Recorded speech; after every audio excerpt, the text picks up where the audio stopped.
Hello everybody and welcome back to Pravus Gaming and more EU4, The Rights of Man, playing as Ethiopia. Alright, so last video I mostly just talked about some of the obvious changes to the game, didn't go into too much beyond that, but we did declare war on whoever this is, Medri Bahiri. So we're going to be taking all of this land. It will cost us a little bit of diplomatic power, but it will also fulfill a mission and give us some access to the Red Sea, so that'll also be pretty useful for us. As far as our economy and such, we are currently bleeding a fair bit of money.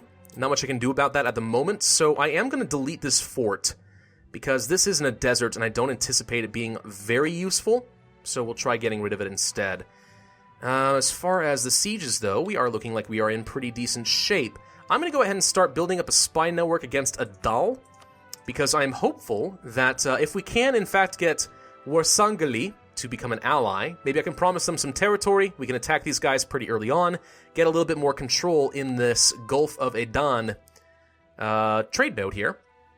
Because right now, in Ethiopia, I'm not making much money, and I can't steer anything into the trade node to make me wealthier, so I really am going to rely on getting into some other nations as soon as possible.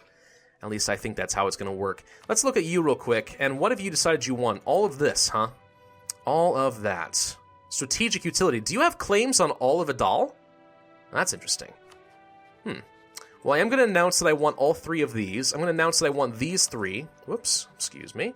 There we go. And hopefully you will not find those to be in conflict, and we'll be in pretty good shape.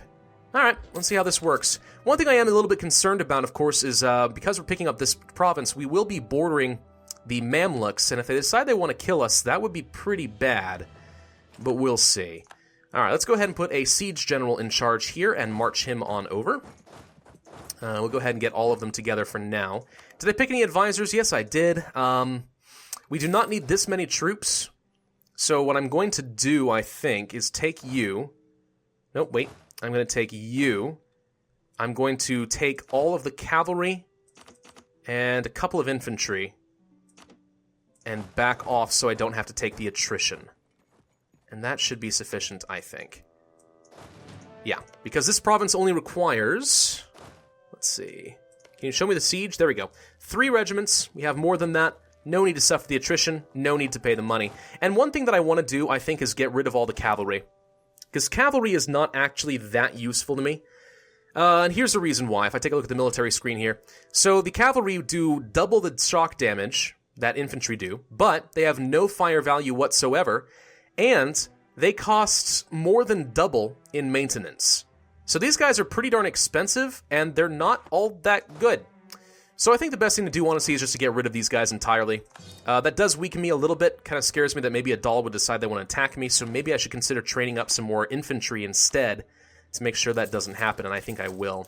Let's go ahead and train 4 there. That'll bring me up to 12 force limit. Maybe I'll train another. Yeah, we can go ahead and do this.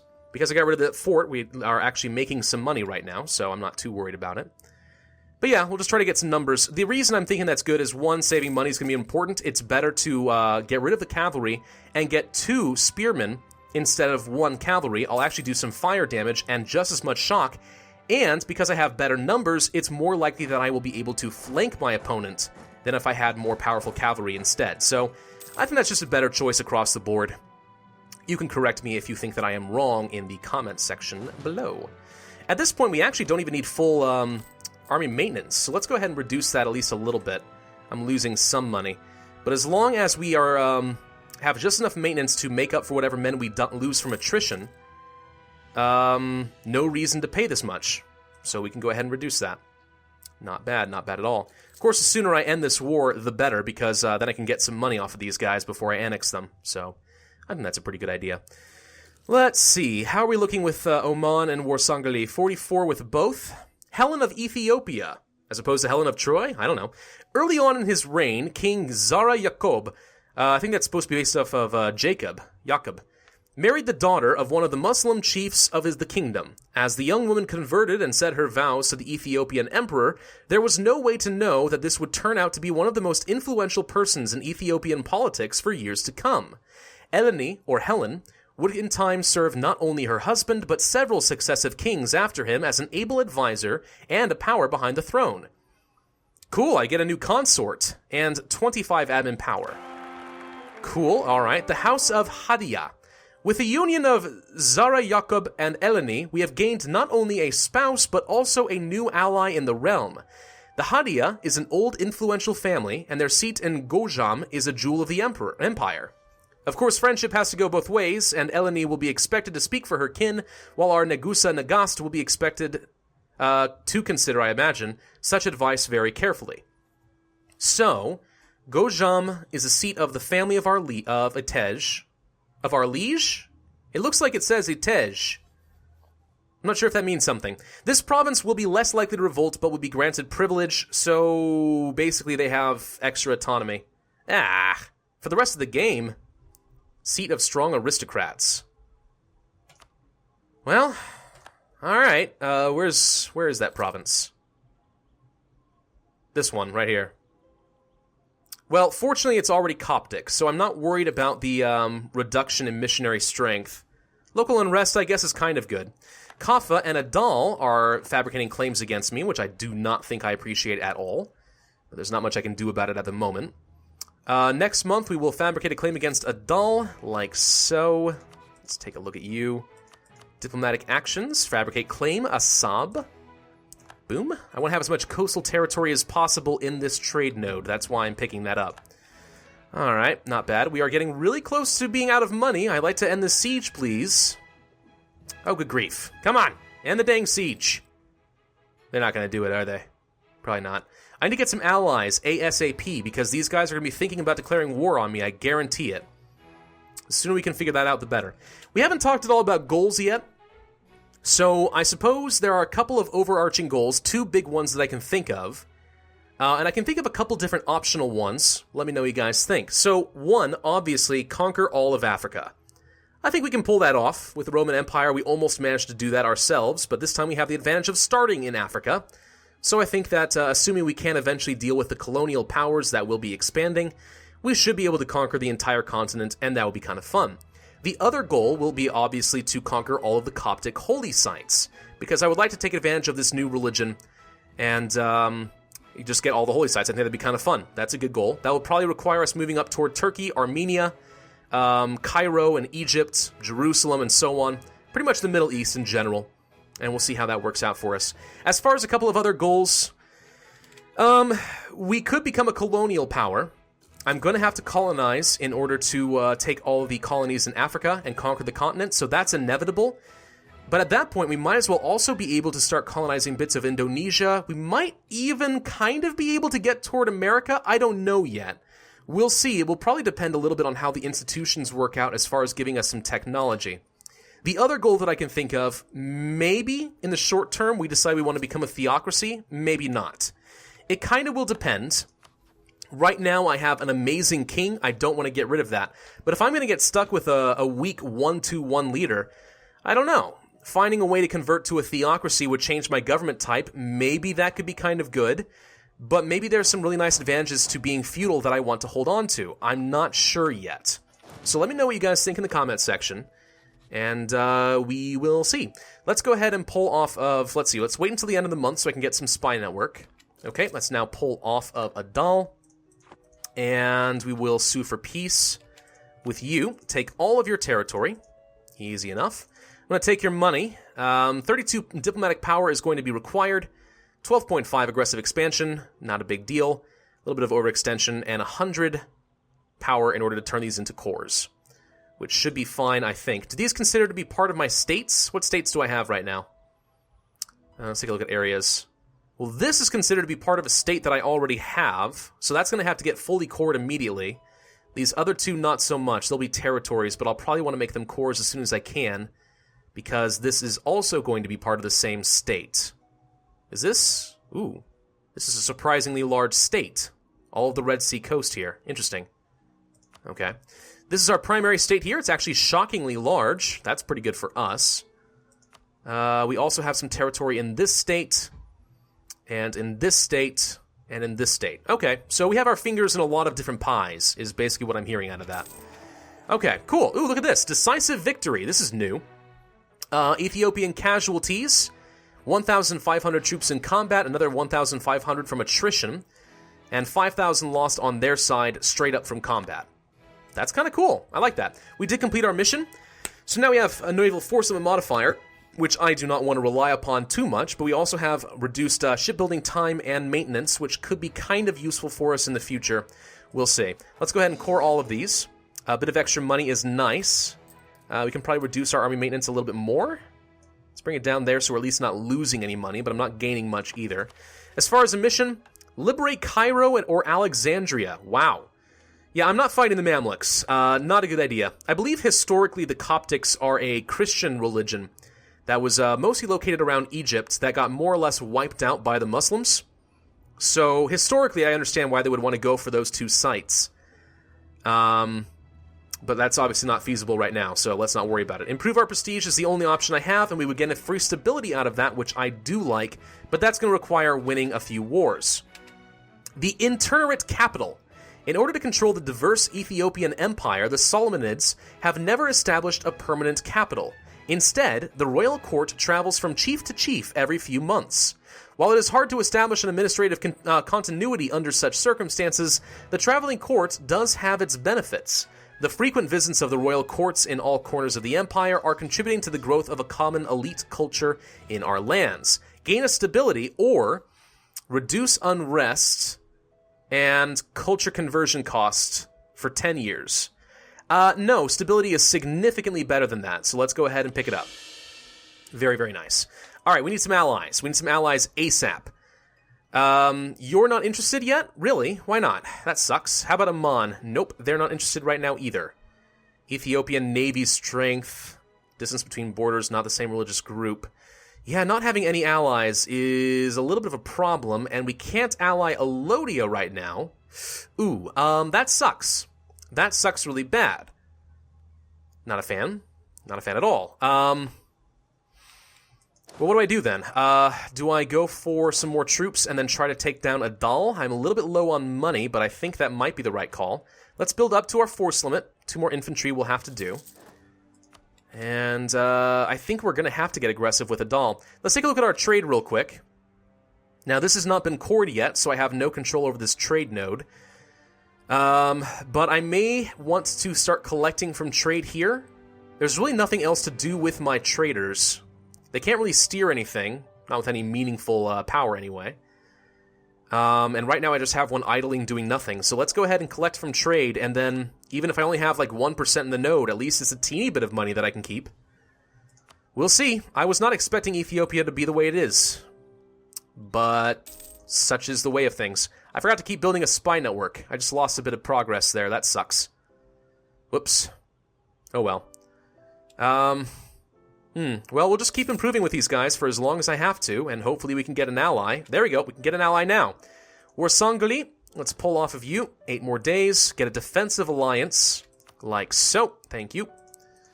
And there we go. Let's continue improving relations with you for a little while longer. Have to wait until September 23rd. Never mind. Can I declare war on Adal? I have a claim already. If I declared war on you and I offered Warsanguli some territory, they would be happy to join. That's interesting. Now we would have to fight Marahen. Who's that? This guy. Okay. Might be a little bit tough. Warsanguli has 6,000 troops. If I look at Marahen...